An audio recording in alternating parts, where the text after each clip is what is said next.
This is the Bethel Business Podcast, brought to you by the Bethel Chamber of Commerce in Bethel, Connecticut, and produced by Smith Douglas Associates. Hello, and welcome to the Bethel Business Podcast again. We're here with Matt Bartelme from Barts Tree Services. Hi, how you doing? Tell me, how long has this business been here? We've been doing this about 15 years, pretty much now. It started out as kind of a part-time venture, and I'm a bit of a corporate dropout. So I used to work for Pitney Bowes a long time ago and did 15 years or so there. And really just came about from having to cut some trees down at my own house over in Candaway area. And, I was always good with a chainsaw from firewood perspective back in the day, and growing up with my dad, we did a lot of that type of stuff. But the removing of the trees was a whole nother thing. And with that, it was funny because my dad had some old like AT&T pole climbing belt and some spikes, and I would go up the tree a little bit, and my knees are knocking, put a rope in it so I could get a mechanical advantage to pull something over or whatnot. But then it got to a point where there was one I knew was way outside of my skill level and would have probably crushed my house if I tried to do anything. And my father-in-law at the time had a friend of his that climbed trees quite a bit, so I had him come over. And I remember he went up this thing like a monkey, and I was just mesmerized by this. I'm like, wow, I gotta learn how to do some of this a little bit better.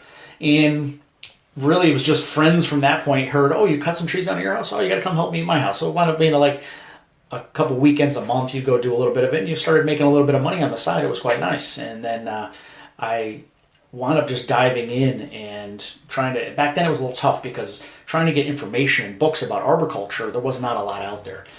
So you're learning a lot of books about tying knots and rigging, but it's more nautical. So I wound up getting in with, we have the ISA, which is International Society of Arboriculture, and we have the TCIA, which is the Tree Care Industry Association. Those are the two global entities for arborists and arboriculture, and they work very well together. One is more centric towards the business side, and one is more towards the employee side and individual skill level. So going to like some of their conferences and getting in and joining them, that just opened up the massive amount of knowledge base that I could tap into. And especially for me, there's only so much you could read, but when you go see something, and at these conferences, they'd actually bring a tree inside and cable it up and go through all of these different rigging scenarios and the latest and greatest equipment and safety practices and things of that nature. So that really got me excited at that point, and seeing that and doing that and being able to bring that back. And at the time, I left Pitney Bowes and I went to do consulting for about 5 years. So I was flying all over the world doing that. And it worked out really well that towards the end, I was mainly working in California at the nuclear power plants. So the time difference worked out well, where I'd still get up on East Coast time. I'd make all my phone calls back to customers that called at that time. And by now I had a crew of like 4 guys that were going out pretty much all the time. So it worked out really well. And I would do all my work out in California. Then I'd fly out on Monday, fly home on Thursday. So then it was like Friday, Saturday, Sunday. I'd be running around crazy doing quotes and checking on everything, and then writing up all the work orders and detailing all the maps of what they need to do on the job site and leaving it for them so Monday they could go start the process again. So I did that for a couple of years, and it got to a point where I was actually kind of losing money going consulting versus the tree business. So I was like, all right, take this leap of faith, and jumped into it at that point. And it was really nice back then because I always had a lot of computer savviness and quite a bit of marketing with the Pitney Bowes side, being a supply chain manager. So I had a lot of that going on. And being able to apply that, plus I was the global supply chain, the quality manager for like 6 years. So it was all about quality. So just taking some of those corporate learnings and principles and applying it back to my small little business really set us aside or way above most of the other tree care folks around here. So nowadays we kind of call them, there's tree guys, and which are more your landscaper, maybe up and coming. Most of them have good intentions, they just don't have the skill set and the training behind them, or the insurance, or any of these other things like that. Mm-hmm. So it's and then there's the arborists. So we're the ones that have gone through an extensive amount of training and have to every year continue that training and maintain a certain amount of CEUs to stay above board with our licensing and credentials and certifications. And then I've taken it kind of a next step even above that. So around here we have the big corporate entities like Save a Tree and Bartlett, which are multi-million-dollar organizations, and we're just a small little 7-man crew here. But we have even more of the certifications and training and more of a holistic approach to pesticide application and things of that nature than even those big corporate entities. So that really cuts us out into like a niche market around here. And then as of late, we've gotten a lot bigger and better of equipment. So all along, it's difficult in the state of Connecticut because from a licensing perspective, legally anybody can cut a tree down. There is no license required whatsoever for removal of a tree, unless it's something on a state road or town property, things of that nature. But residential-wise, anybody can do it. So we have all these guys around town that have a chainsaw, and they go out, and you're trying to compete with them price-wise. But the big thing is most of them don't have liability insurance, or some do have liability, which is fairly inexpensive. It's like $1 million of liability is probably only going to cost you $1,500 for the year. But it's the workman's comp that's really bad, because now you're paying, usually starting out, you're going to be in the high 30 percentile on your workman's comp. So if you pay $100 of payroll, you got to pay $38 of that extra out to cover your insurance. So if you've got several people on payroll, it's very costly. So around here, let's use the Danbury area, for example, we've got probably 350 tree guys, we would call them, from the landscaper up, depending on what level of skill they have. And then out of the arborists, there are, we probably have about 8 that are licensed Connecticut arborists. And then above that, we have what's an ISA, the International Society of Arboriculture, certified arborist. So I'm one of those as well. So that's even above the state licensing program to really put our credentials up there. So our competition and overhead structure is immensely different. Obviously, I've got bricks and mortar here for rent. I've got the payroll. I've got the workman's comp, all that. So always trying to price against some of those lower guys is difficult. Whereas of late, I've got a lot of bigger equipment now, where some of these smaller jobs that they would be able to beat us by $100 or something like that, now we can do it much cheaper than them, because I just pick the whole tree up with a crane and put it in the chipper, and we're literally out of there in 15 minutes, that type of thing. So that's the thing that's coming to fruition now. It's working out well for us, that we have the high level of skill and the equipment needed to go out and do a lot of that. And then our biggest area now that we're working on is going forward is the plant healthcare. So we call that the PHC. So that's the chemical side of things. So we know environmentally we don't want to be spraying all kinds of chemicals around the environment, and they have all kinds of byproducts that can come from that, or effects of other insects that we want to keep around. There's a lot of talk right now around beehive decline and the impacts of pesticide on that, and some of the possible misuses of what's called neonicotinoids, a certain type of chemical that's a derivative from tobacco, basically. And we try to use some organics, but a lot of times the organics are just not that effective. So we've taken a shift where we're still using some of these chemicals. Now there's different levels or grades of chemicals. So if you have a warning level, that's only in the middle grade of hazardness, and it can go all the way up and down that spectrum to something that you need all kinds of coverage. You don't want it to touch you at all, and it's very hazardous to you. So we only use things that have a warning level, so usually not very toxic by any means. And then the big thing that we do different is how we apply that. So old school way is this broad spectrum foliar sprays, where they're just spraying hundreds of gallons of chemical up through the air all over these trees. So it's a foliar application, and the bugs come in contact with it, they die, where we don't do really any of that at all. We do mostly all systemics. So we are going to either inject the tree itself, kind of like an IV a human would get. So now the chemical, it's a slightly higher dosage of the same chemical, but it'll go inside and stays inside the tree for a long-term residual. So we could use emerald ash borer beetle, for an example, which is sweeping through our area, killing every one of the ash trees now. So with that, we can go and inject a tree with emamectin benzoate. It'll stay in the tree for a little over 2 years. So anytime they try to drill a hole and lay their eggs inside, which normally will kill that tree once they start feeding within 3 years, now the tree will thrive and live. And we've had even a lot of them around here where they've been 50% infested, and we still get them to come back and survive. So, but there's no chemicals outside the tree anywhere. It's all contained within the trunk. There's no residual anywhere. So the other one we do is bark drenches or soil drenches, where it's applied right at the tree. So that's kind of the different mode that we've taken, where sure, it's not fully organic, but our approach is much more healthy for the environment, the people, your especially pets and whatnot in the yard. And that's kind of where I really love being going to meeting with all of our different constituents, and we go to so many different meetings with DEP and the town and towns and CTPA and things of that nature. So it's you get more, you're from the learning side to where now you're starting to pioneer the industry or help pioneer some of it, and that's what really excites me there, and meeting with all these great minds and whatnot all the time. What are some of the blights and pests that you're seeing coming through Connecticut lately? Well, as I mentioned, you have the emerald ash borer beetle is a big one right now. So if anybody is not doing preservation of a tree now, I mean, within 6 years, they're all going to be gone. So that's probably the biggest one. We had a big spread of gypsy moth that hasn't really come into Danbury too much yet, but it started last year out in like the eastern Connecticut, Old Lyme, and everything out in that way.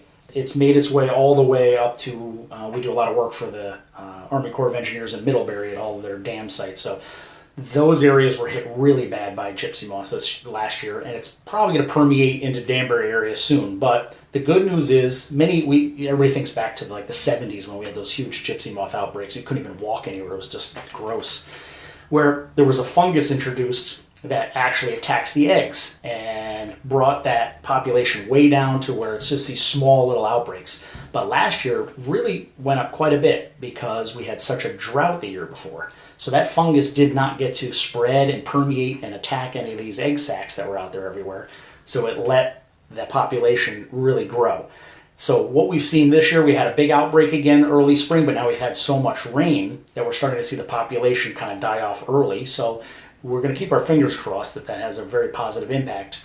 Otherwise, what we're doing now is proactively, a tree mostly oak trees and maples that we see affected by the gypsy moth, they could take some defoliation from all the eating that they do, maybe 1 or 2 years, but if it continues for several years, it can really stress a tree and kill it.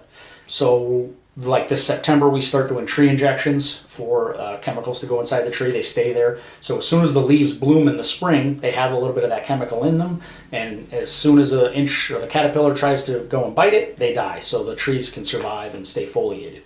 So that's something we're starting to do a lot of this September. The other thing is going to be that we have a lot of stuff going on for, fire blight or fungal outbreaks on a lot more of your fruit tree and ornamental fruit trees that are out there. So your cherry trees, some of your different apple trees, pear trees. So that was a big one, again, with some of this rain cycles that we have that really propagate those mold spores or the fungal spores everywhere. So there's some spraying regimens that we do early spring that we have to protect those buds. As soon as they're opening, that's when they get attacked. So, and then they kill off and brown off all the leaves on that stem and usually kill that stem. So we're usually doing an application of, it's basically just a copper spray. So the copper creates an acidic condition that fungus does not like. So really a healthy approach, but can save a lot of these ornamental. Probably this year, especially in Bethel area, we saw a tremendous amount of the Japanese flowering cherries. Those were really impacted quite bad by that. So those are probably the bigger ones we have. And then there's some little spotty things that we see here and there that we can take a look at. And most of the time with these, that's where we tell people to, we can usually see things because we have so much training. As soon as I walk in somebody's yard, I immediately look at anything that's hazardous, or you see a little tiny outbreaking of insects. But usually by the time a customer sees it, there's a lot of outbreak. It's already gone on for 6 months or 8 months. So with our plant healthcare things, we have a lot of it where we have, tell people, call us, let's go inspect your yard. You can even put us on an inspection regimen. Some of the bigger estates and things of that nature, we go once a month and we walk the whole grounds. Because if I see something small, I can do a little spot treatment, and we never get to that situation where now half the tree looks like it's dying or declining or stressed, things of that nature. So we really try to take a proactive approach, and that kind of coincides with our chemical things that we do, where the old school methodology was just every spring spray copious amounts of chemicals everywhere, which is very good for a tree company's pocketbook, but not the best thing for the environment. Where, we'd rather have you pay us a small little nominal fee. We can inspect everything on a regiment, quarterly or whatever it may be. And if it's a spot treatment, a lot of times it's very inexpensive to, because it's such a small area that we have to treat, right? But we have also seen, and that's where it's funny that with the weather patterns, the impact they have. So we've got a big thing we've been seeing probably for the last 2 or 3 years now is called needle cast as well. So on your conifers, you'll see that usually it's the lower branches, they start to brown out. And it's a fungus again, so it's usually the area that does not get a lot of sunlight or not a lot of airflow. If it's a tree that's densely populated with other trees around it versus a tree that's out in the middle of a field that gets great airflow. So when it rains, dries the needles out nice and fast, the fungus can't propagate quite as fast. Where the ones that are in a shaded area, you'll see they just brown up really bad on the bottom. And then last year, the white pines, which usually are fairly resilient for needle cast, all of a sudden were just browning. The whole tree was just browning out. And this year we're seeing a lot of it as well and just dying within like 2 months. So we've taken a lot of samples and worked with the Connecticut Experiment Station down in New Haven through DEP. The scientists down there found out they actually had this whole new thing. We're calling it white pine decline. So it's still needle cast, which is usually like Phytorhizoria type fungus, but now it's got 3 different funguses that are attacking it all at the exact same time. So it's this like hybrid, and it's because we had so much rain for the springtime. So, that's where these weather patterns are starting to create some of these, like I said, it was good in some cases for fighting off the gypsy moths, but it's bad for the conifer trees and what's going on for that. So we're always kind of seeing these new things coming up where, again, invasives that are being brought from other countries is really probably our number one problem, like the emerald ash borer beetle. So climate change is something you're keeping an eye on. Yeah, and well, it keeps us on our toes because we get out there sometimes and you're looking at something, you're like, I think it's this, and I'm scratching my head, something's a little different. And that's usually where we'll take samples and we send them off to go under the microscope, and that's where every now and then we find something new is appearing that we didn't know, or it's from another area that we've never seen before. Mm-hmm. So, and that's where the big thing for us is great too, because we have such a huge network of arborists all over the place, and most of these aren't right here, and even the guys in Connecticut, there's probably 10 of them, 15 of them, not too far from here, but we're good friends and we share information, ask questions, and we don't really compete with each other much, and even some of the guys in Danbury, it's just a good close network, and we can be like, hey, are you seeing something over here? What's going on with this? Or, share some findings or whatnot. So it's a good network. So when should people call you besides Hurricane Sandy, there's 50 trees in my yard?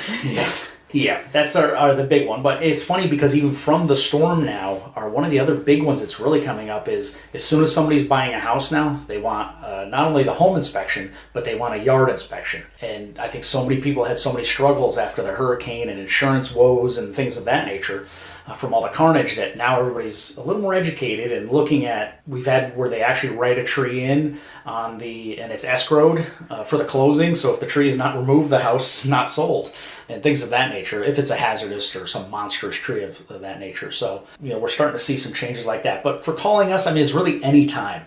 And the thing we tell people, again, to try to be a little more proactive versus reactive.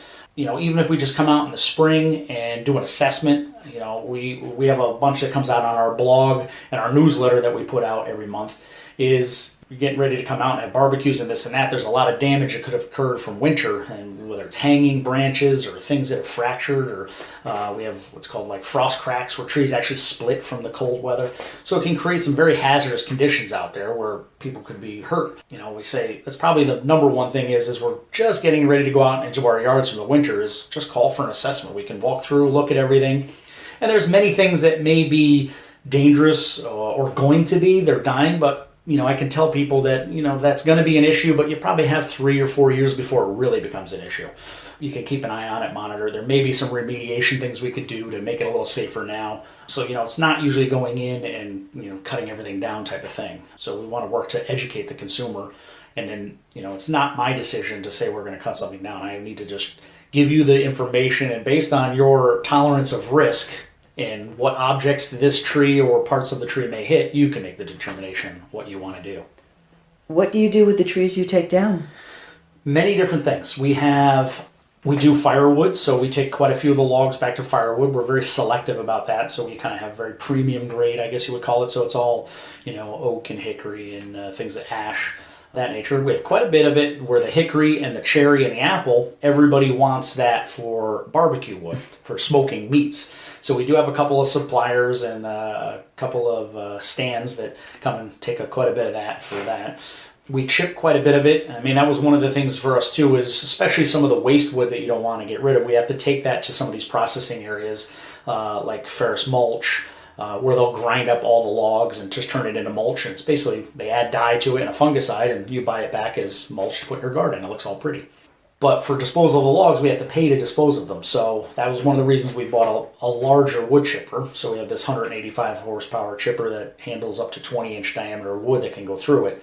So pine trees versus me having to take a bunch of these logs and pay for getting rid of them, we'll just shred them all right into wood chips. And then we have, we call it the chip list. So there's people in all of Fairfield County that want wood chips for usually a garden or something of that nature. So we kind of have that on a map, and when we're in that area, we drop them off for free and give them to them and things of that nature. So it's usually either going to be everything gets chipped, the logs get taken out and disposed of, or we turn it into firewood. It's kind of the three paths that come out of that. So you said you're a 7-person group. How do you find new employees? How do you find the next generation of arborists? That is very difficult, but the good thing now is, we have a college, Paul Smith's, up by Lake Placid area, New York, which really was, they're the premier arboriculture, forestry type organization. We've now seen many of the colleges, even local colleges, starting to put more forestry programs in. So we're getting a lot more students coming out that are interested in this and educating on it, which is very, very good. The thing is, we have quite a few people that I've got, like 2 young guys that we're probably going to bring in from an entry-level standpoint, kind of groom them to come all the way up. But trying to get somebody who already is, has licensing or has extensive amount of training in a bucket truck, or especially climbing and the rigging principles that we have, that is quite difficult to find somebody. So, we sponsor the annual New England climbing competition, so we just had that up in New Milford. Mm-hmm. That was a great event, and the real fun thing there was we had, typically it was always a bunch of guys, but now we've got that event. I think we had 5 women competing. There was 2 twin sisters in the class that was up in the 40-year-olds, and they did fantastic. And then the really cool thing was there was 2 younger ladies that were in their early 20s, and they did better than most of the guys there in all the competitions. So I mean, they're really doing a great job, and we're seeing that even with we go to the ISA show down in Washington D.C. That brings in people from all over the world. So right now the world champions are Scandinavian, and seeing that one there there'll be 30 women competing in that. And a lot of younger people. So you try to tap into those events that, you're there, people see you, set up a stand and talk to them. The other thing is we're looking at doing some internship type programs with some of the colleges to see what we can, bring people through on that. But that probably is one of our biggest challenges now, is getting people with really good experience. And it's not that old school tree guy mentality. It's some of the, we want the sciences applied and the methodologies of the modern techniques applied. This sounds like it's a relatively dangerous business. Right. Well, we're grouped in with the forestry program, so that's logging. Mm-hmm. So logging does have a pretty high death rate in their industry. And because we're grouped with it from an insurance coding perspective, mm-hmm. Yes, that's true. But arboriculture is very, very different. I mean, we have a lot of things, that they don't have as well. So we've got power lines, electricity, but we also go through an extensive amount of training for that. They call it EHAP, electrical hazard protection. So we're certified, and all my guys are certified in that. So we can identify, the different wires and know our minimum approaches and what tools we can use near, around, or even the environmental conditions that we can be near or around wires. So we do have a lot more infrastructure to work around and hazards that way, but I think, kind of working on these cliffs with giant logs rolling around everywhere, it's definitely a little different. But we're starting to see some changes with that as well, where typically we have in the last 10 years, we've had more advancement in arboriculture than we've ever seen in the last 50 years. And it's the 2 associations really working together. We've come up with we have the ANSI standards that we have to conform with. We've made more updates and even added whole new standards or subsets to the standards in the last 5 to 10 years than ever. And now that's also being broken out to where the OSHA standards, which are very umbrella, we get kind of pulled into what construction coding do you use, or areas does it apply, or what forestry, so it doesn't fit us. So now OSHA's under development of actually putting that all together to have very specific arboriculture spec that's going to come out for all the safety principles. A lot of it's going to use the ANSI principles they have now, and they're working very closely with the associations, the ISA and the TCIA on that. So that's kind of exciting as well to kind of make the industry safer. And then, the thing we do see, I get the publications every month we have a mortality report or injury mortality report that comes out, and it's not 100% accurate because they're basically grabbing things off of any news feed anywhere that popped up. So I'm sure it's a sample set of really what the data is. And typically what we see is and they break out 2 ways. They have it where it's tree companies or tree employees that were injured versus homeowners.